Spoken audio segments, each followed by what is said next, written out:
तो hello hello friends, आज हम ले आ चुके हैं दिसंबर 2022 की कन्नौजी का पार्ट 3। और पिछले दोनों वीडियो में हमने मासिक घटनाओं का सार संहार और प्रादेशिक परिदृश्य के बारे में पढ़ा था। और आज इस वीडियो में हम अंतर्राष्ट्रीय परिदृश्य पढ़ेंगे, जिसमें अंतर्राष्ट्रीय स्तर पर जो भी करंट जीके के सवाल बनते हैं उसके बारे में हम यहाँ पर पढ़ेंगे। और विश्व स्तर पर जो भी सम्मेलन हुए थे और जो भी नई इंडेक्स जारी हुई थी उनके बारे में यहाँ पर हम बात करेंगे।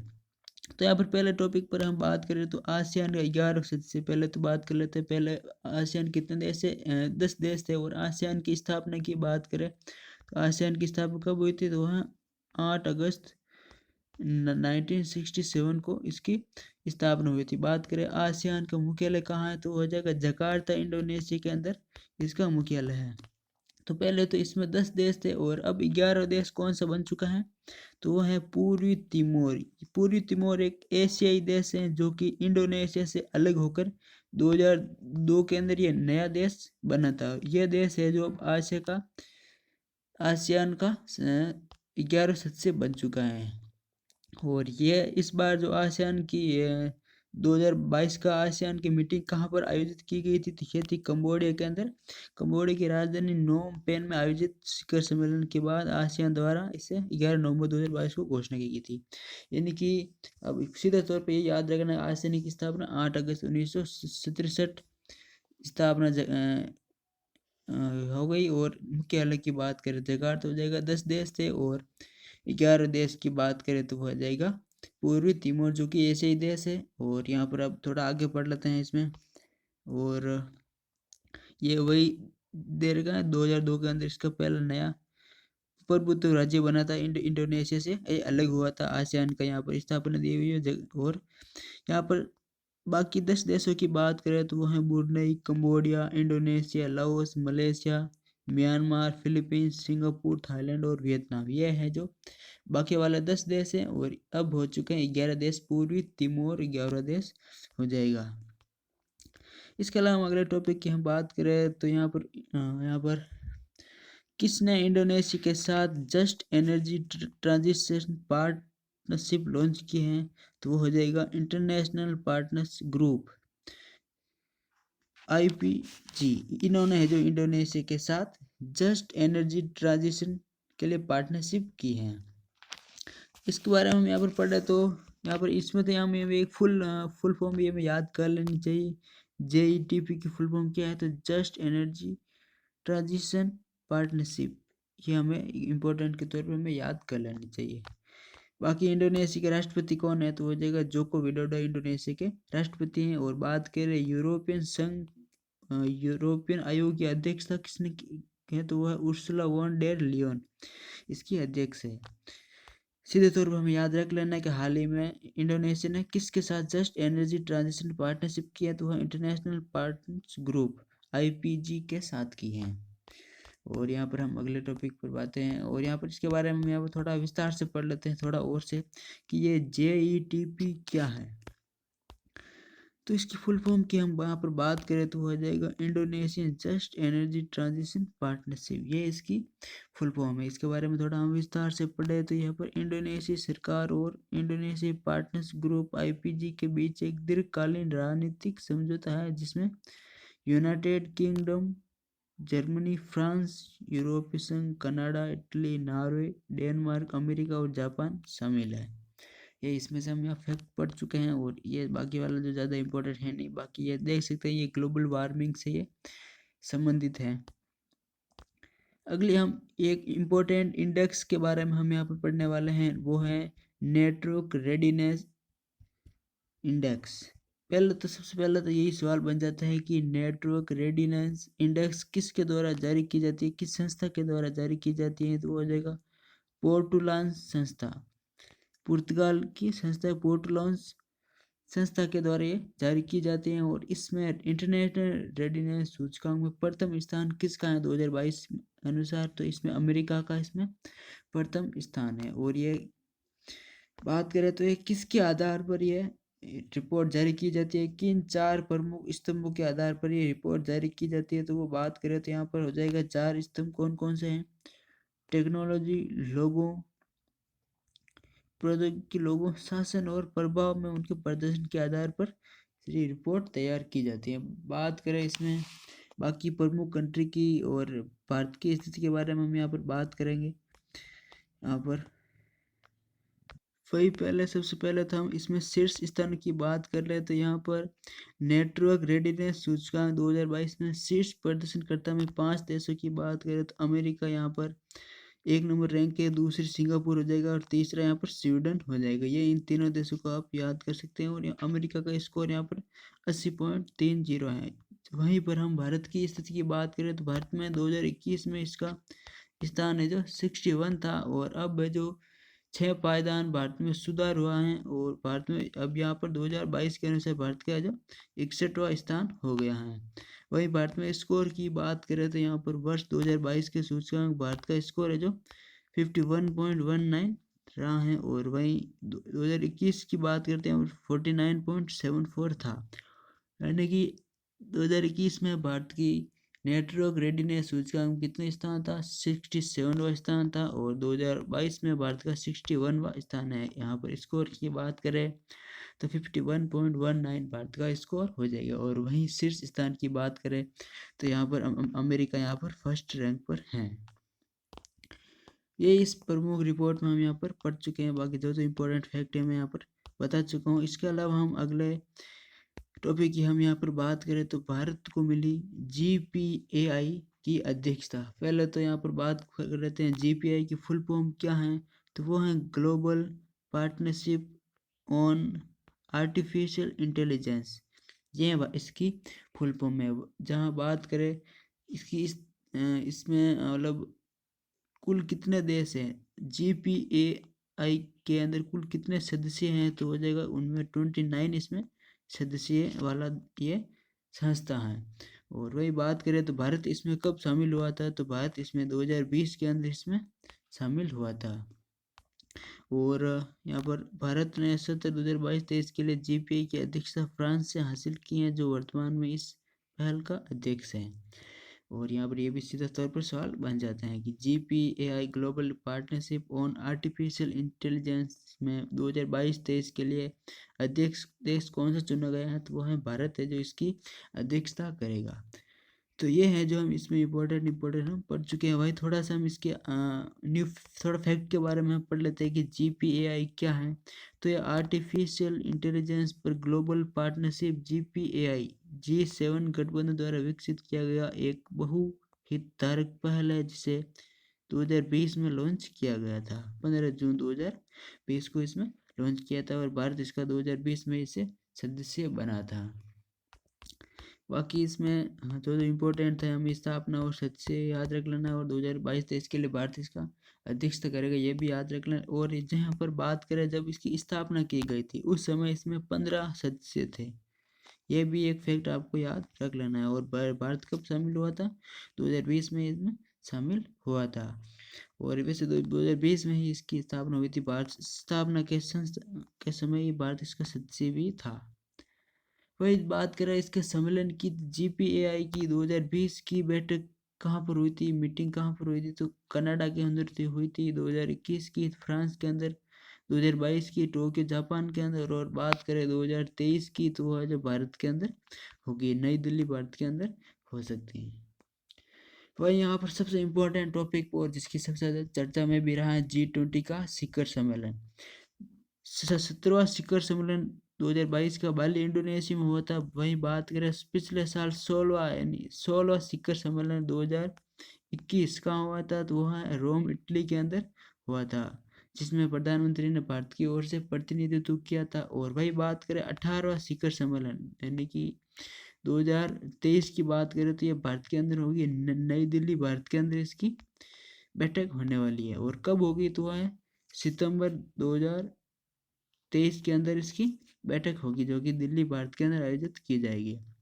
तो मैंने तीनों ही सालों का यहाँ पर बता दिया मैंने, 2016, 17 और 18 हमने तीनों बता दिए। वही बात करें जो इस वर्ष 2022 की जो इंडोनेशिया बाली के अंदर ये G20 का शिखर सम्मेलन हुआ था, इसमें थीम क्या रखी गई थी, तो वही थीम की बात करें तो 7 बड़े सशक्त बने, रिकवर टुगेदर रिकवर स्ट्रॉन्ग, इसकी थीम रखी गई थी।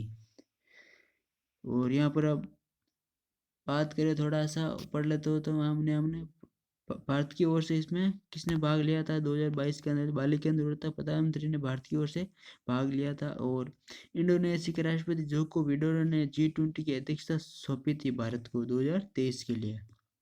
और भारत आधिकारिक तौर पर इसकी अध्यक्षता कब ग्रहण की, तो 1 दिसंबर 2022 से G20 की अध्यक्षता ग्रहण कर ली है। और यहाँ पर ये कब आयोजन किया जाता है, तो 9 से 10 सितंबर 2023 के अंदर ये अगला यानी कि 18वां शिखर सम्मेलन आयोजित किया जाएगा।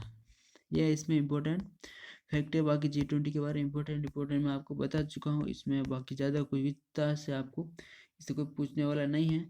और यहाँ पर अब बात करें अगले इस सूचकांक की, तो वो हैं क्लाइमेट चेंज परफॉर्मेंस इंडेक्स। ये हैं जलवायु परिवर्तन सूचकांक प्रदर्शन 2023 की रिपोर्ट आ चुकी है। और अब बात करते हैं इसमें सबसे पहले इम्पोर्टेंट सवाल यही बन जाता है कि ये रिपोर्ट किसके द्वारा जारी की जाती है। वो हो जाएगा German watch, new climate institute and climate action network international, इनके द्वारा ये रिपोर्ट जारी की जाती है। और वही बात करें जलवायु परिवर्तन सूचकांक 2023 में शीर्ष स्थान किस देश का है, तो वो हो जाएगा डेनमार्क, किसमें है जो शीर्ष स्थान पर है। और बाकी सेकंड नंबर पर कौन है, भारत की स्थिति इसमें क्या है, तो यहाँ पर हम बात करें तो देखिए 1 से 3 तक कोई देश नहीं है, लेकिन शीर्ष स्थान पर डेनमार्क है, जो कि चौथी रैंक भले आता है लेकिन सबसे शीर्ष यही है। 1 से 3 तक खाली इसलिए है क्योंकि जो क्राइटेरिया दिया हुआ होता है क्लाइमेट चेंज के लिए, जो वो यहाँ पर उस लेवल का यहाँ पर कोई पूरा नहीं कर पाया है, इसलिए यहाँ पर 1 से 3 तक कोई भी स्थान नहीं है। लेकिन फिर भी शीर्ष देश कौन सा है, डेनमार्क ही है। सेकेंड नंबर की बात करते हैं इसमें स्वीडन हो जाएगा। और वही भारत की बात करें तो यहाँ पर भारत इसमें 8वें स्थान पर है।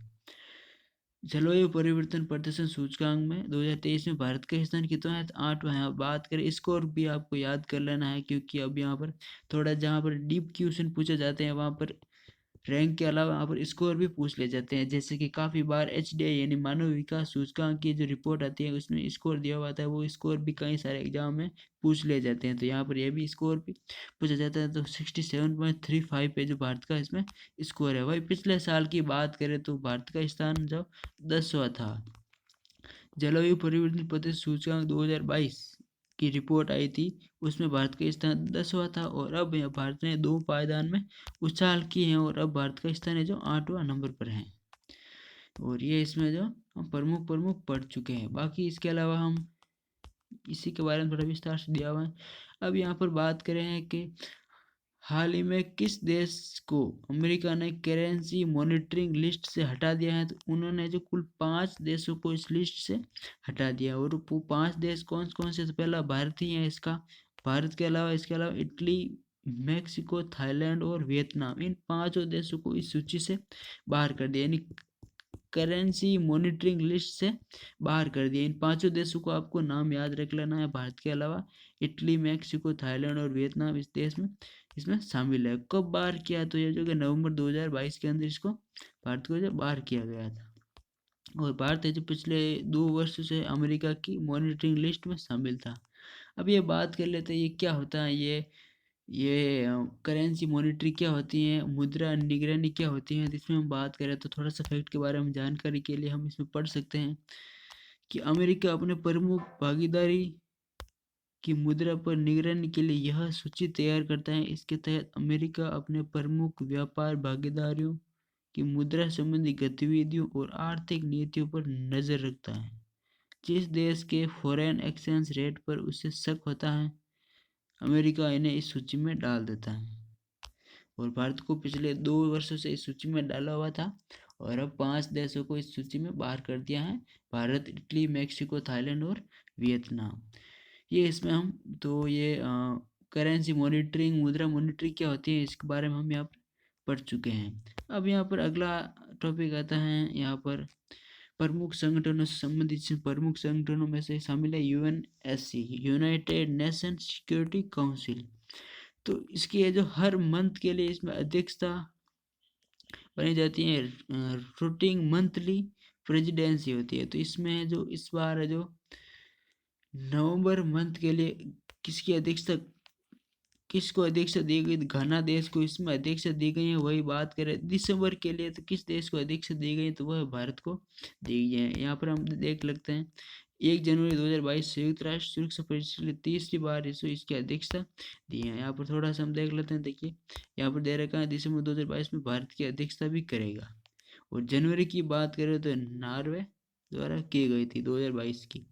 ये जो हर महीने के हिसाब से अध्यक्षता दी जाती है, हर महीने इसकी अध्यक्षता के तौर पर अभी हम यहाँ पर देखें तो जनवरी महीने में 2023 की बात की जा रही है। यहाँ पर जनवरी महीने में जापान को अध्यक्षता दी गई थी और वहीं जनवरी 2022 में किसको अध्यक्षता दी गई थी? वो नॉर्वे। ये 2022 का है और ये 2023 का है। इसमें हर महीने के हिसाब से अध्यक्षता दी जाती है और पूरे 12 महीनों के अनुसार अलग अलग देशों की इसमें अध्यक्षता सौंपी गई है। और भारत की अध्यक्षता कब की थी, कब है? तो वो हो जाएगा दिसंबर 2022 के अंदर इसकी भारत ने अध्यक्षता करेगा, परिषद की अध्यक्षता करेगा। और नवंबर महीने की बात करें तो वो है घाना देश को, जो कि अफ्रीकन कंट्री है, उसे यहाँ पर दी गई है। अब हम अगले सवाल की बात करें तो विश्व की पहली वैदिक घड़ी कहाँ पर स्थापित की जाएगी? तो वो है उज्जैन एमपी के अंदर स्थापित की जाएगी। और यह है तो विश्व की पहली वैदिक घड़ी गुड़ी पड़वा 9 मार्च 2023 को लगाई जाएगी। इस वैदिक घड़ी के बारे में हम यहाँ पर थोड़ा सा पढ़े तो घड़ी की वैदिक काल सिद्धांत पर इस तरह इसमें दिन के 24 घंटों को मुहूर्त में बांटा गया है। ये प्रतिदिन देश विदेश के अलग अलग समय होने वाले सूर्य ग्रहण को सिंक्रोनाइज करेगी। कुल मिलाकर आपको ये याद रखना है कि विश्व की पहली वैदिक घड़ी कहाँ पर स्थापित की जाएगी? तो वो है एमपी उज्जैन के अंदर स्थापित की जाएगी। कब की जाएगी? तो यह 2023 के अंदर स्थापित की जाएगी। इसके अलावा हम अगले बात करें तो यहाँ पर काला सागर मार्ग से अनाज निर्यात के लिए किन देशों के बीच समझौता हुआ है? तो रूस और यूक्रेन के बीच अनाज निर्यात का समझौता हुआ। वही बात करें काला सागर मार्ग किस देश के मध्य से गुजरता है? तो ये तुर्की देश के मध्य से होकर गुजरता है। तो इसी देश तौर पे ये समझते हैं कि हाल ही में किन देशों के मध्य काला सागर मार्ग से अनाज निर्यात के लिए समझौता हुआ है? तो वह रूस और यूक्रेन के बीच ये समझौता हुआ है। सीधे तौर पर आपको इतना ही बस फैक्ट याद रखना है। अब यहाँ पर बात करें तो यहाँ पर किस देश के द्वारा मध्य पूर्वी हरित पहल शुरू की गई है? तो सऊदी अरेबिया के द्वारा शुरू की गई है। सऊदी अरेबिया के प्रिंस मोहम्मद बिन सलमान के द्वारा ये शुरू की गई है। और ये क्या है? तो ये पर्यावरण से संबंधित है, जिसमें 50 बिलियन पेड़ पौधे लगाए जाएंगे और हेक्टेयर बंजर भूमि पर क्षेत्र को बहाल करना है। और ये वैश्विक कार्बन में 2.5% की कमी आएगी। सीधे तौर पर आपको ये याद रखना है कि मध्य पूर्वी हरित पहल, और इंग्लिश में देखा जाए तो मिडल ईस्ट ग्रीन इनिशिएटिव, किसके द्वारा शुरू की गई थी? सऊदी अरब देश के द्वारा शुरू की गई। और ये किससे संबंधित है? तो ये है जो पर्यावरण से संबंधित है। अब यहाँ पर बात करें हाल ही में दुनिया की सबसे लंबी ट्रेन किस देश में शुरू की गई है? तो है स्विट्जरलैंड के अंदर ये शुरू की गई है। और इस ट्रेन की लंबाई कितनी है? 1910 मीटर इस ट्रेन की लंबाई है। बस इतना ही इसमें आपको याद रखना है। 100 कोचों को जोड़कर बनी है। सीधे तौर पर इतना याद रख लेंगे, हाल ही में किस देश में सबसे लंबी ट्रेन चलाई गई है? स्विट्जरलैंड के अंदर चलाई गई। लंबाई क्या है? तो 1910 मीटर लंबाई है। और इसमें कहाँ से कहाँ तक, मतलब कहाँ पर चलाई गई है? तो यह है अल्बुला बर्निना मार्ग पर यह चलाई गई है।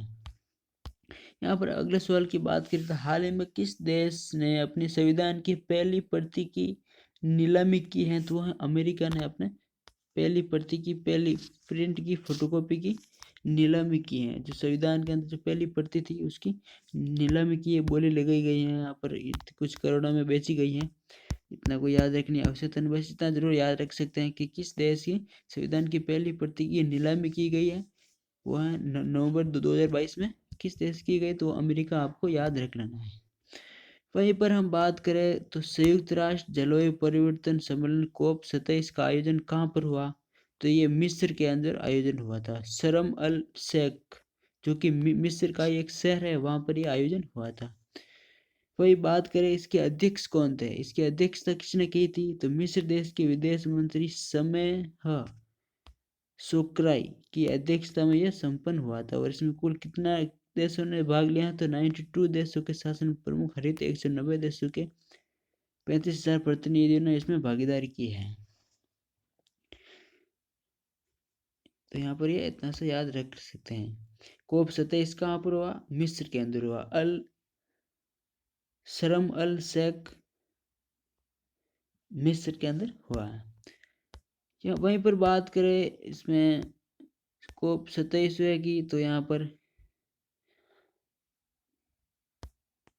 इसमें सम्मेलन सभी देशों के प्रतिनिधि नुकसान क्षतिकोष की स्थापित करने के समय में नुकसान क्षतिकोष जलवायु परिवर्तन से यह कोप 27 संबंधित है।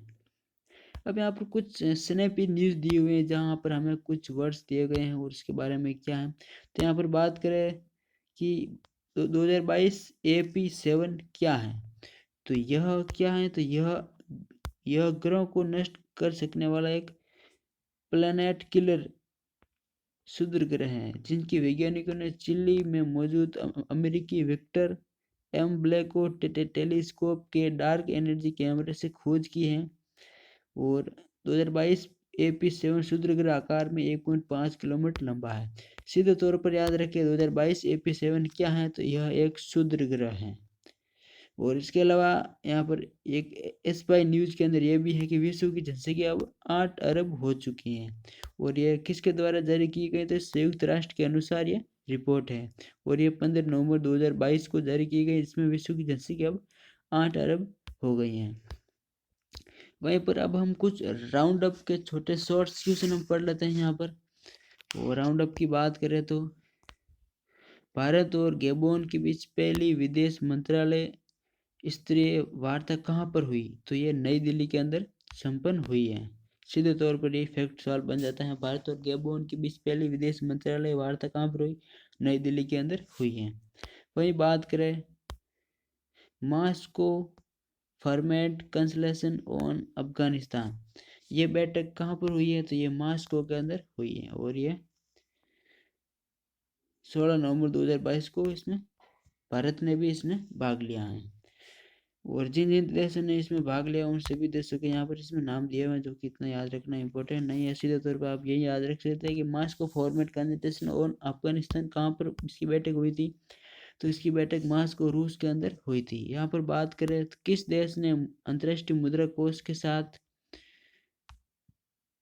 एक समझौता किया है? तो वह बांग्लादेश ने इसने समझौता किया है। यहाँ पर इस समझौते के तहत क्या है? तो इसके तहत वैश्विक ऋणदाता बांग्लादेश को अपनी अर्थव्यवस्था को स्थिर करने के लिए और कमजोर वर्ग के लोगों की सुरक्षा के लिए 4.5 अरब डॉलर का सहायता पैकेज प्रदान किया है। हाल ही में अंतर्राष्ट्रीय मुद्रा कोष ने किस देश के साथ कमजोर वर्ग के लोगों की सुरक्षा के लिए 4 बिलियन अरब डॉलर का सहायता पैकेज प्रदान के लिए समझौता हुआ है? तो वह जगह बांग्लादेश और अंतर्राष्ट्रीय मुद्रा कोष के बीच हुआ है, IMF के बीच हुआ है। बात करें IMF का मुख्यालय कहाँ पर है? वो जगह वाशिंगटन DC के अंदर IMF का मुख्यालय है।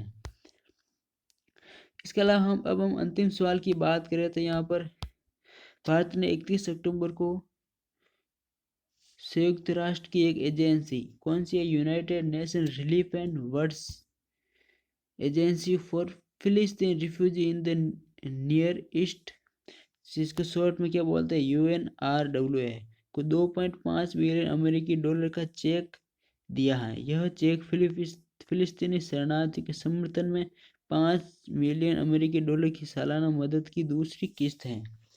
यहाँ पर हम पहले तो इस एजेंसी का पूरा नाम आपको याद कर लेना है। UNRWA क्या है? United Nation relief and works agency for Palestine refugee in the near East. और इसमें जो भारत ने कितनी राशि प्रदान की है सहायता के लिए? तो यहाँ पर 5 बिलियन डॉलर की सालाना मदद के लिए यह दूसरी किस्त है।